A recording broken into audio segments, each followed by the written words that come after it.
ladies and gentlemen. My name is Prateek. I'm working in Intel, mostly on Coreboot projects.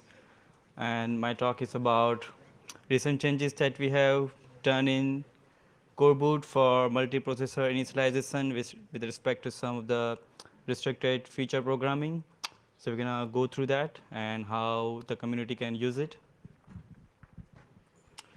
So the agenda goes something like this. Some of the overview of the MP initialization and the basic flow of Coreboot and Intel FSP. This just to set up the problem statement so that people can understand what was the problem, what are the solutions available, what we chose, the design of it, and feature scope. So starting with P6 family in mid-90s, Intel has released a specification for MP initialization. The flow is defined very well in the STM that anybody can go and refer. I don't want to spend time going through all of it. We can go through it. I'm going to go to the main problem. But basically, it divides the programming into BSP and AP. The bus arbitration or the system dynamically chooses one processor as BSP.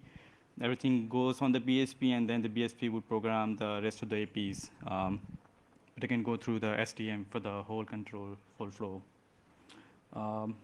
Now, just to make everyone on the same page, I'm going to go through this slide a little bit in detail. So Coreboot or BIOS, any BIOS sits on the research vector typically, and it can call into FSPT for time per minute. By the way, Coreboot has its own time per minute code. Then the Coreboot can call into FSPM to do the memory training, tear down as typical, and then Coreboot does the MP init here, and then it calls into FSPS for silicon initialization, and then bunch of notify phase depending upon the platform. So these are the typical flows so that people can understand what's going on. Now, the problem arises here with the recent, the latest CPUs is that Intel has introduced something called SAI, Security Arbitrator Initiator. So that has to secure the platform, but it imposes some of the restriction in the programming flow. So in that, so basically FSPS has to program certain registers, and then some of the restricted CPU programming would be done, and then before exiting FSPS, it has to lock the other registers. And then if you have to do those feature programming before FSPS or after FSPS, it's not possible as of now. And we want everything to be open source, and we want to have those features. So basically, that was the problem. So due to this SAI, some of the feature programming can't be done before FSPS and even after FSPS. So within the FSPS, there's a small window where those programming can be done, and those features are mainly Intel SGX, C6 DRAM. Those are the cool features for power saving as well as security. After Cannon Lake and onwards, those features has that typical the restricted flow that we have to follow. Now, to have these features as well as to make the things open source, we have proposed something, and there were a couple of solutions on the table. So let me go through it and explain what it is. So number one is Coreboot would do the MP initialization because Coreboot has very cool MP init flow, which is open source. That's a good thing, but the problem is from Cannon Lake onwards, we can't have the SGX or the C6 DRAM feature if we do the MP init before and then call FSPS, because FSP has to lock certain registers in that flow. The other option is Coreboot can or any BIOS can skip the MP init in itself and let FSP do the all job. So FSP would do the MP initialization, and as a part of MP initialization, it would do the restricted CPU feature programming. But the problem is we are going to miss the Coreboot's open source MP init flow. And again, in the notes over there, it says what kind of config you can use to select each of the options. But to get the best of the both worlds, we have proposed the third solution, that is implement PPI. It stands for PIM to PIM interface. If you guys are from EDK2 background, you can see FSP typically uses the EDK2 infrastructure, and it has the fundamentals of the PIM.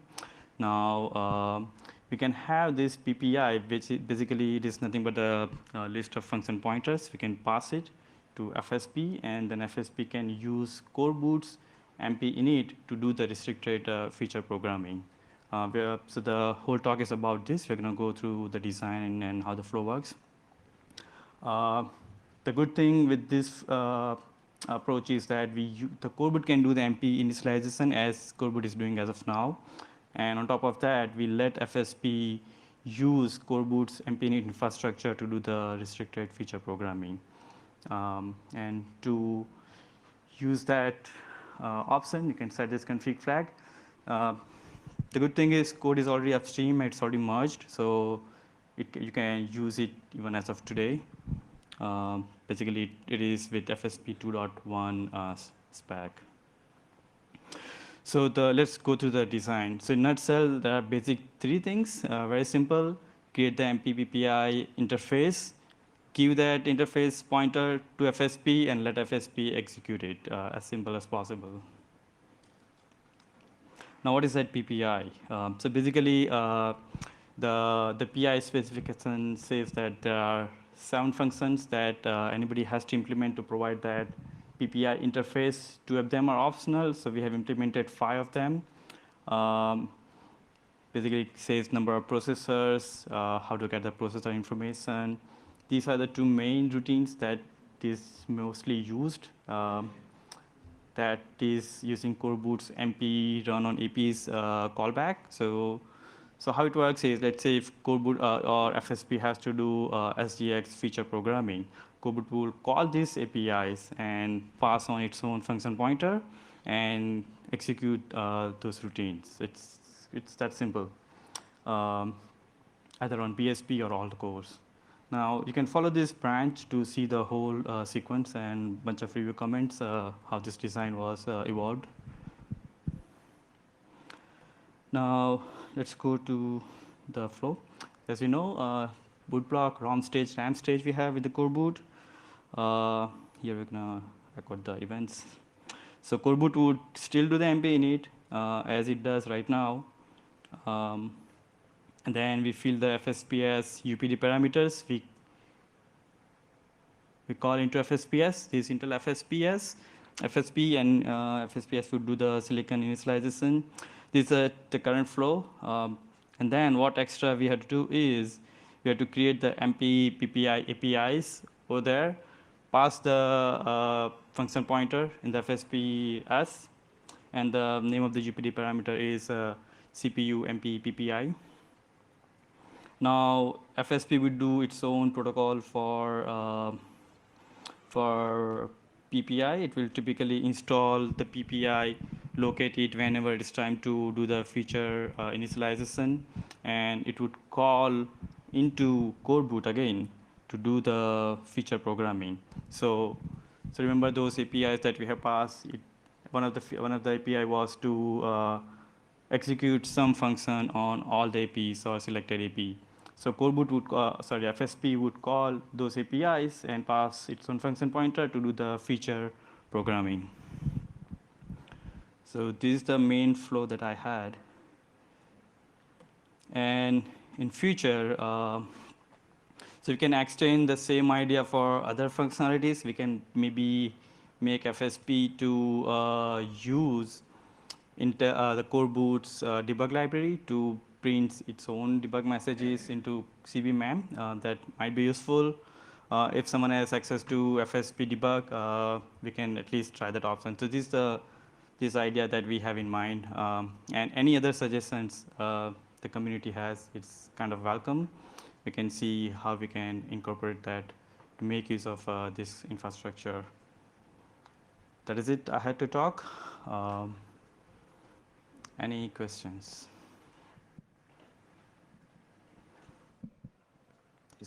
Thank you. Please queue up at the mics again.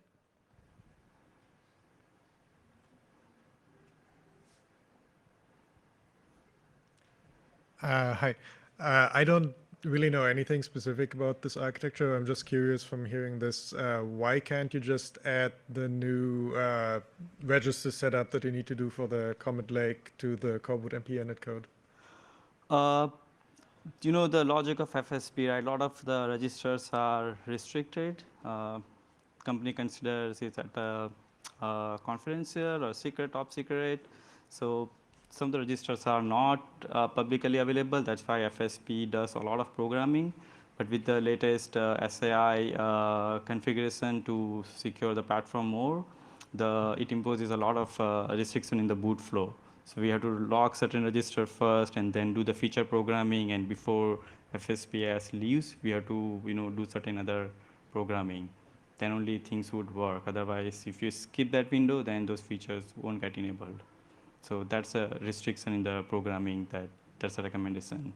So now to So you're overcome. saying the registers get locked when FSP is running, Yeah. but you could still do it before you run FSP, right? No, but to initialize those registers, there are like two set of cyclic dependencies. So you can't just do before FSPS either for this particular scenario. Yeah, this is the specific restriction beyond Cannon Lake SOCs. Okay. Cannon Lake as Ice Lake or future. So just to overcome that, we provided one more interface, let FSP use Coreboot infrastructure, and when it's the time to execute the feature programming, it would call into FSP, Coreboot's MPP APIs to do the feature programming, because FSP really can't do its own. They need to have the PIM interface to do the initialization. So we have the most of the things open source, if you like.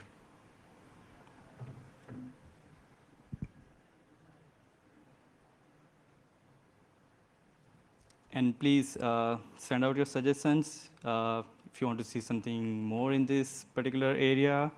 You can see my contact detail here and my colleague's contact detail. Really like to implement new features here.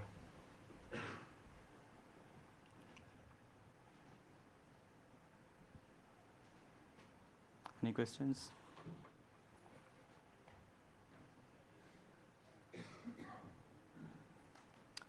All right, then thank you very much.